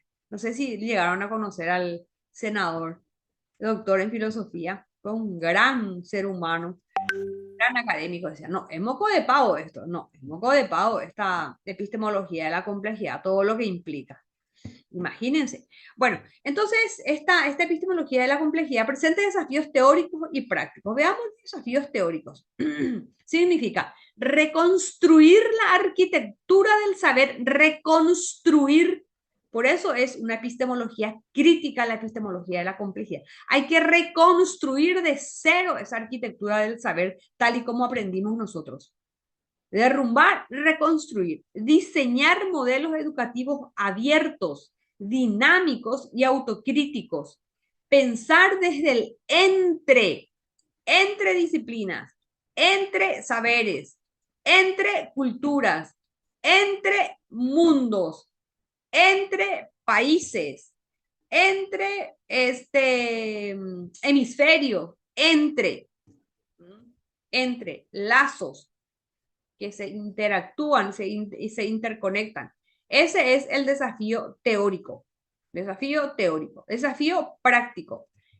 Reformar programas de estudio que fomenten el cruce de mirada, el cruce de perspectivas, el cruce de disciplinas. Capacitar a los docentes en el arte de tejer complejidades, que se deje de posicionar desde lo blanco o lo negro, que se deje de posicionar desde lo simplista, que sea capaz de crear espacios de reflexión crítica sobre el propio acto educativo, sobre la propia acción educativa. Yo, ¿cómo me estoy posicionando como profesora? ¿Qué estoy haciendo para mirar, para ejercer desde esa perspectiva compleja? ¿Estoy todavía en el simplismo o estoy incursionando en esa complejidad? Ejemplo ilustrativo, una universidad que incorpora proyectos integradores donde sus estudiantes de medicina, de ingeniería y de sociología trabajen juntos en soluciones comunitarias, está practicando la educación desde la complejidad, porque se están integrando ahí diferentes carreras, diferentes disciplinas, diferentes miradas para una educación compleja. Bueno, estamos llegando a nuestra hora, estamos terminando. Encuentro y diálogo con la epistemología del sur. La vez pasada vimos la epistemología del sur, que es un tipo de epistemología crítica, y ahora vemos la epistemología de la complejidad, que es otro tipo de epistemología crítica. Y vamos a hacer este encuentro, cruces de epistemología, ya que hablamos de tejido, de cruces. Vamos a practicar nosotros lo que estamos diciendo. Entonces vamos a entrecruzar la epistemología del sur con la epistemología de la complejidad. Pongamos en práctica, no nos quedemos en la teoría. Ese es el afán de confrontar la epistemología del sur con la epistemología de la complejidad. Y la próxima, ustedes, cuando veamos la epistemología de género, yo les voy a preguntar y ustedes van a hacer ese cruce entre la epistemología del sur, entre la epistemología de la complejidad, entre la epistemología de género. Ustedes van a hacer. Yo ahora les voy a dar un ejemplo para que ustedes la próxima solitos puedan generar ese cruce. La epistemología del sur, impulsada por Boaventura de Sousa Santos, critica el colonialismo epistemológico, que invisibilizó saberes africanos, saberes indígenas, saberes populares, saberes campesinos, saberes de las mujeres. Critica ese colonialismo epistemológico que invisibilizó estos saberes que acabamos de decir.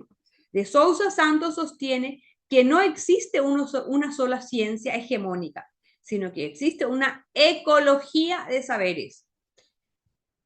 Bueno, ¿y cuáles son esas coincidencias entre Boaventura de Sousa Santos de la epistemología del sur y la epistemología de la complejidad de Edgar Morin? Veamos esas coincidencias. Ambas epistemologías reconocen la incompletud del saber. No existe un saber totalizante, completo y perfecto.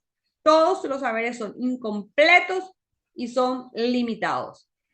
Ambas epistemologías valoran la diversidad epistemológica, no esa hegemonía que se cree única y universal. No, la pluriversidad de saberes. Ambos valoran esa pluriversidad de conocimientos. Ambos superan la fragmentación y el etnocentrismo, donde solamente esta raza, este continente, este país es desarrollado y los demás son subdesarrollados o ignorantes. Superan esa visión. Ambas epistemologías. Las diferencias entre ambas epistemologías. Morin se centra en la estructura del conocimiento, simplicidad versus complejidad, por ejemplo. De Sousa Santos, en la epistemología del sur, pone el foco en el lugar de enunciación y en la justicia cognitiva. ¿Cuáles son esas convergencias fecundas? La educación superior puede enriquecerse enormemente si une el pensamiento complejo de Edgar Morin con la epistemología pluriversal de Sousa Santos, la epistemología del sur.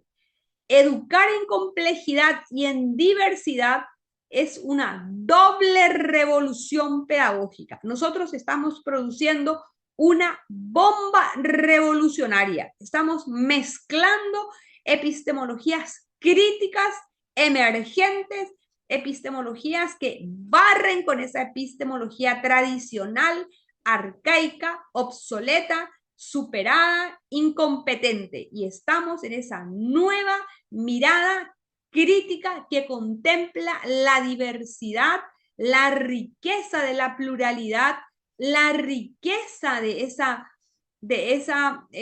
mirada amplia y abarcante, la riqueza de esa mirada sistémica y totalizante que lo incluye todo, que lo abarca todo, que lo valora desde esa mirada diversa.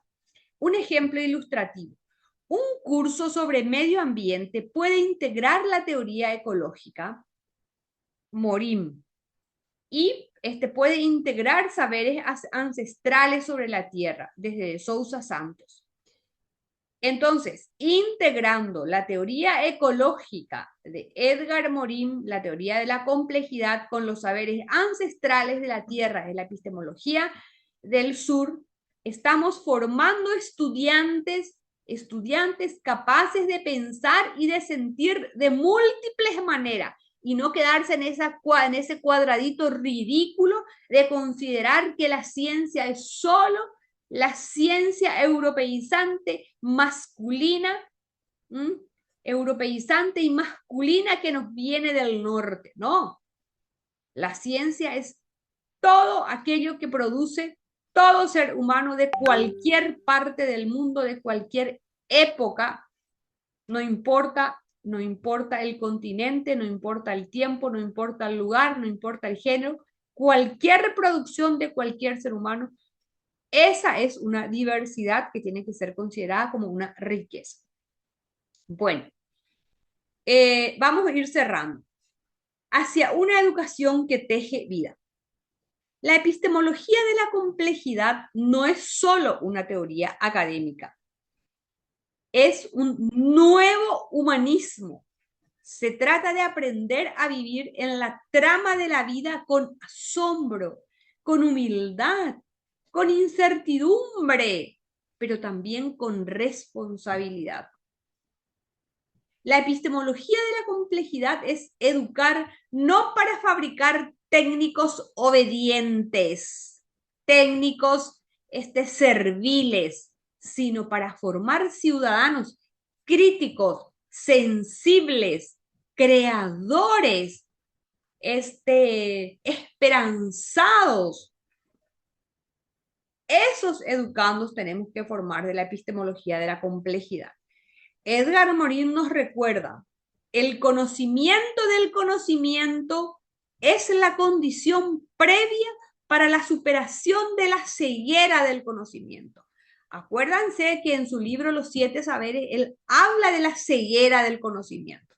Hay todo un capítulo donde él habla de la ceguera. El conocimiento, en lugar de abrirnos la mente, nos enceguece. Pero eso según esa epistemología de la época moderna, esa epistemología simplista. Sin embargo, el conocimiento del conocimiento es la condición previa para la superación de la ceguera del conocimiento. Tenemos que conocer lo que conocemos. Es para seguir pensando en esta frase. Queridos estudiantes, queridos futuros docentes, queridos estudiantes de epistemología, queridos estudiantes de la especialización en didáctica, ustedes están llamados a ser tejedores, tejedores de saberes, tejedores de relaciones, tejedores de nuevos mundos. Ojalá que sus aulas sean laboratorios de complejidad y hogares de esperanzas. Ojalá que sus vidas sean poemas vivos, que abracen la incertidumbre, que abracen la inseguridad y que abracen la maravilla de este mundo que es diverso, que es cambiante y que es dinámico. Eso es una maravilla, porque en palabras de Morin, solo una mente que se abre al mundo puede abrir nuevos mundos en los demás. Una mente cerrada que no se abra al mundo, entonces no puede abrir nuevos mundos. Pero nosotros que tenemos nuestra mente abierta, estamos abiertos al mundo, estamos abiertos a todo lo que pueda llegar. Bueno, aquí tenemos nuestra bibliografía. Ahí está. Introducción al pensamiento complejo de Edgar Morin. Los 7 saberes necesarios para la educación del futuro de Edgar Morin. La mente bien ordenada, repensar la reforma, reformar el pensamiento de Edgar Morin. La vida para el futuro de la humanidad de Edgar Morin. Y el libro de Sousa Santos, Epistemología del Sur, la reinvención del conocimiento y la emancipación social. Después el otro libro de Sousa Santos, Descolonizar el saber, reinventar el poder. Todo esto está en nuestra plataforma. Todo esto está. Bueno, muy bien. Entonces, esta clase fue preparada muy especialmente para ustedes. Bueno, y yo también preparé yo tenía otro Power que recién les mostré. Aquí está este Power. Yo lo subí a la plataforma. Este Power también es muy interesante. Sin embargo, no sé, no, creo que no vamos a tener tiempo, no quiero abusar, porque como dijo Fátima, ustedes pueden ver este Power, pueden ver en su casa, así como este, pueden ver los videos y los demás. Entonces yo les voy a dejar que este Power ustedes lo puedan ver en sus casas.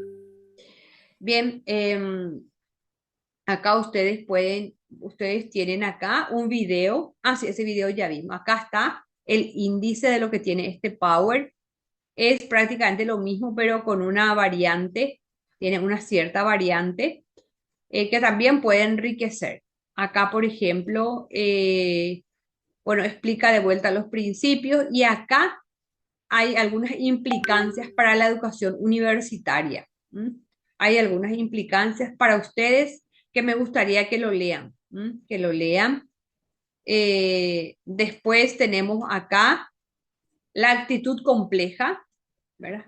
Esa ética de la que hablamos, esa ética que implica humildad, empatía, compromiso pedagógico, me gustaría que lo lean. Y después acá la respuesta a la pregunta fundamental. Entonces, este Power queda como tarea y como desafío para ustedes. Queda como tarea, yo ya lo subí a la plataforma, si no nos extendemos. Y ahora son y 57. En estos 3 minutitos me gustaría escuchar algunas resonancias a este monólogo que hice. Yo hice monólogo porque si no, no nos iba a dar tiempo. Hubiese sido mejor dialogante, pero quería por lo menos presentar todo y ahora me gustaría escucharles un poco en su resonancia.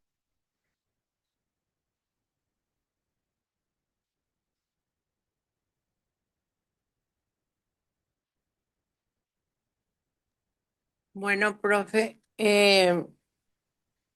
lo que podemos reducir de la epistemología de la complejidad es que Eda Morin se enfoca en la comprensión de la realidad de todo un sistema complejo y dinámico. Y busca superar la fragmentación, la división del conocimiento y dentro de esto promueve la integración, la visión integral y holística de la realidad. Em, y en la comparación que hiciste con la epistemología del sur, lo que se puede rescatar es que ambas comparten críticas del pensamiento científico tradicional y promueven una visión más amplia y diversa del conocimiento. Por su parte, la epistemología del sur se enfoca más en la crítica a la Colonización. colonización y la promoción de la justicia cognitiva. Mientras que la de la complejidad, la epistemología de la complejidad se enfoca en la comprensión de la realidad. Y existe una similitud, sí, en la crítica que hace al pensamiento científico tradicional y la importancia de los conocimientos locales y tradicionales también. Tienen Y una diferencia de enfoque y objetivos, ¿verdad? La, la epistemología del sur se enfoca en la crítica de la colonización, como ya dije, ¿verdad? Y la complejidad se enfoca en la comprensión de la realidad como un sistema complejo. qué impresionante, qué síntesis. O sea, vos, Fátima, sos, este, vos sos así me imagino, porque hay gente así que ya es así en todas las materias, en todo lo que hace, en todas las sos impresionante, aparte que tenés una capacidad muy grande de poder asimilar lo esencial como los núcleos y haces muy buenas síntesis, tenés mucha agudeza para aprender En los que esos me gusta, profe, en los que me gusta. en lo que te gusta. Sí, Mm. porque hay veces que hay módulos, por ejemplo, de otras que no puedo, o sea, que no me gusta escuchar, pero sí tengo eso, por ejemplo, cuando me gusta algo rápido capto. Mm. O sea que tenés gran capacidad según tus emociones y según dónde se inclinen tus emociones. Qué afortunada soy que mi materia, que estos contenidos hasta ahora te gustan. Qué suerte. Sí, pero se dan cuenta qué importante es eh, el ser humano pues, es una complejidad, no somos solo cabeza, somos cabeza, somos emoción, somos sentimientos, y cuanto más aspectos de nuestra humanidad esté en juego, mejor se produce el conocimiento. ¿Verdad? Y las emociones, los sentimientos son muy importantes para que se dé esa asimilación, esa aprehensión del conocimiento. Eh, Evidentemente, esto confirma esa teoría de que las emociones tienen que estar en juego para que el aprendizaje sea, sea más significativo. Así que bueno, valoro muchísimo por mi parte como profesora tu trabajo, tu compartir y también tus compañeros, ¿verdad? Porque tus compañeros tienen una síntesis maravillosa con lo que vos haces, con la síntesis, con el recuento que haces, porque esto ellos pueden volver a escuchar y entonces se les va fijando también. Así que ya perfectamente puede ser mi ayudante de cátedra porque vos haces la segunda parte que es la síntesis general y la fijación de todo lo que vimos. Perfectamente puede ser mi ayudante. Y yo me obvio esa parte. Perfecto. Gracias, Fátima. Excelente.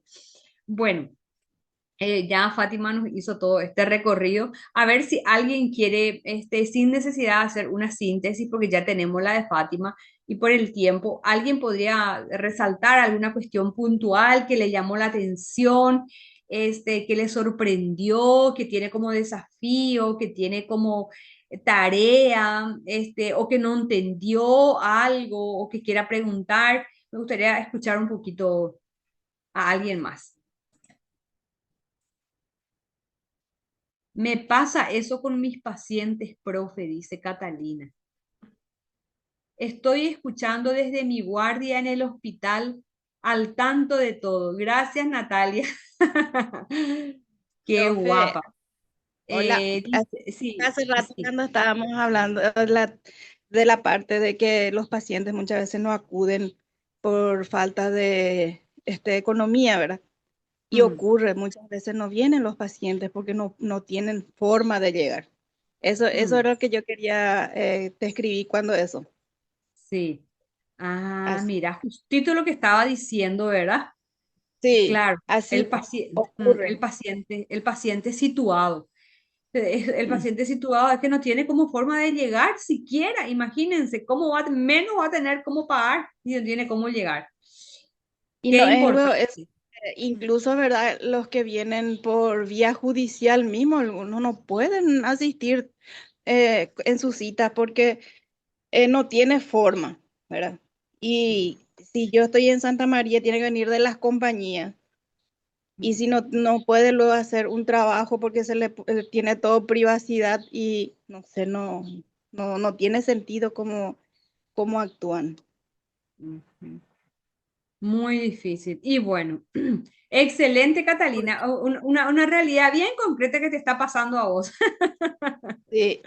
Gracias, Incluso el ejemplo, profe. eh, Profe, incluso el ejemplo coincidió contigo, ¿verdad? Y así pasa. Así pasa. Uno pone inocentemente los ejemplos, pero a veces uno conecta con esos ejemplos.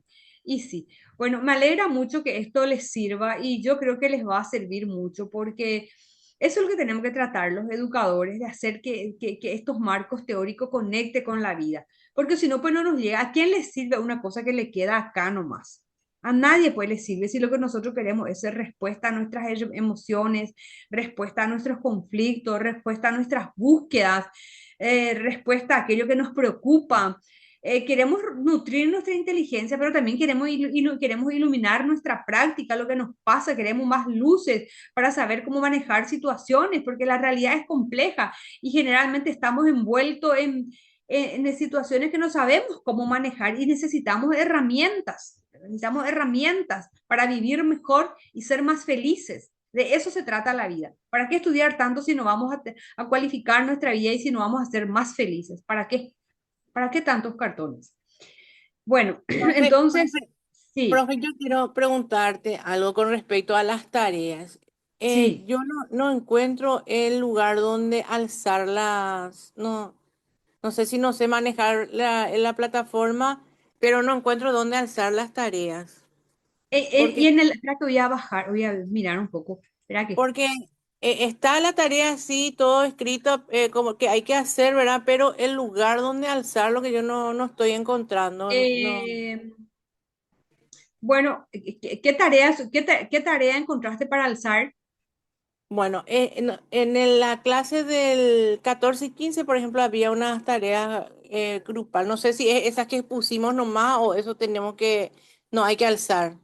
Este ensayo No, final, por ejemplo. ensayo final. Eso, el ensayo final sí van a subir, pero eso yo le voy a subir una carpeta, Ah, bueno. una Ah, carpeta. entonces, Ahora yo no estoy habilitando nada para alzar, solamente lo que le estoy dando son tareas de lectura. ya, Pero pues, genial. no le estoy dando tareas, pero yo puedo habilitar un foro. No habilité un foro, no habilité por lo visto No, un foro. no. Porque en la Y otra eso, sí, me sirve muchísimo tu acotación. Tengo que habilitar un foro y en ese foro ustedes van subiendo las resonancias y los comentarios. Eso es lo que me faltaría. Yo pensé que habilité el foro y no está el foro, porque en la otra plataforma con el grupo que yo terminé este año teníamos un foro, ellos tenían un foro y allí ellos iban subiendo las resonancias y eso es lo que no está. Efectivamente, Fátima, no está el foro y yo voy a crear el foro y ahí ustedes pueden ir subiendo las resonancias de nuestras clases, ahí pueden ir subiendo. genial, profe. En realidad, estrictamente hablando, yo ahora no les pedí todavía que subieran esto, pero sería bueno también ir subiendo algunos comentarios porque no siempre se puede participar de manera verbal en la clase, entonces ahí lo pueden hacer en ese foro. Y voy a habilitar. Excelente tu Yo, acotación. yo pregunté nomás, profe, porque escuché que la compañera dijo, todavía no alcé la tarea. Dijo, y como yo entonces Sí. me generó la duda en ese momento, ¿verdad? Sí. Y no he visto yo ninguna parte, pues. Pero Es nada más por eso, profe. igualmente van a tener tarea porque el trece de diciembre vamos a tener, no vamos, el 13 de diciembre es sábado, no vamos a tener clase sincrónica, vamos a tener asincrónica, porque nosotros tenemos derecho a tener también clases, tenemos posibilidad de tener clase asincrónica y yo ese día voy a tener un examen porque yo estoy estudiando para ser mentora de la Academia de Coaching y Capacitación Americana de Miami. Yo, Dios mediante, voy a ser mentora y estoy terminando mi curso y ese día tengo examen, toda la mañana tengo examen y no voy a poder participar. Entonces lo que yo voy a hacer es le voy a poner unas tareas que ustedes van a hacer en los dos grupos que tienen y ahí van a subir. Entonces, para esa tarea lo que yo voy a necesitar que ustedes suban en el foro esa Sí. tarea, ¿verdad? Pero Profe, ahora, sí. que no teníamos un trabajo grupal pendiente que teníamos que defender. Ah, y que no pudimos hacer y que pueden subir ahí. Ah, bueno, bueno, bueno, perfecto, ahí lo pueden hacer. Entonces, No esta semana yo teníamos una voy a fecha que hicimos todo. No recuerdo un poco qué fecha teníamos que defender, pero tenemos todo nuestro grupo, todas las tareas. que no llegamos a hacer. Por falta Sí. de tiempo. Por falta de Y tiempo. Sí, excelente el- idea. Ahí pueden subir nomás ahí. Sí, sí. ya. Perfecto. Y el otro que habló la compañera Fátima era trabajo de dos. De dos creo que fue. Mm, ya. Y eso vamos a alzar nomás ya también, ¿verdad? Y sí, pueden subir. Yo lo voy a considerar como participación en clase, yo lo voy a considerar eso. Sí, para reforzar la participación que están haciendo, porque no todos pues pueden participar aquí también en esta clase, entonces voy a reforzar eso como un puntaje para la participación en clase. Voy a considerar esas tareas como parte de la participación en clase. Sí, Perfecto. Y porque a está veces bien uno entonces. quiere saber dónde va eso, en qué puntaje, dónde va, y va en eso, en la participación en clase. Dale, gracias, profe. Bueno, gracias a ustedes también. Así que muchísimas gracias por la participación, por el interés. Les deseo un hermoso fin de semana y vamos a seguir con las epistemologías críticas. Me alegra mucho que les guste la presentación, que les guste la clase, que conecten, porque yo lo hago con mucho cariño, con mucho amor. Entonces, encontrar acogida también, alegra al corazón. Bueno, Gracias, muchísimas profe. gracias. Buen fin de Bueno. semana Gracias, y éxitos en tu profe, curso de lectura. compañeros. Gracias, Gracias, gracias, Gracias, profe. profe. gracias. Chao, chao. Gracias, profe. Chau, chau. Ya, chao.